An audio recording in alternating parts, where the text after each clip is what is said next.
Hello guys, চলে আসলাম আর একটি নতুন ভিডিও নিয়ে। মূলত আজকে আমরা পতেঙ্গা গেছিলাম।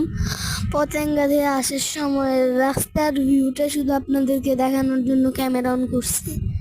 চারপাশের জায়গাটা দেখুন কত সুন্দর, লাইট সারি সারি। দিনের বেলা আসলাম, যদিও দিনের বেলা ভিডিও করতে পারিনি। এখন দেখুন, অনুভব করুন কত সুন্দর ফিল। সামনে হচ্ছে আমরা কাঠগড় পার করতেছি। কাঠগড় পার করার পর আমরা যাব কাঠগড়, তারপর কাঠগড়ের পর যাব ইয়াতে আগ্রাবাদ। আগ্রাবাদে নেমে ইয়াতে ফ্লাইওভার, মেইন ফ্লাইওভারে উঠে বদ্দারহাট গিয়ে বদ্দারহাট থেকে চলে যাব আমাদের বাসায়। আচ্ছা, তো ঠিক আছে, আল্লাহ হাফেজ।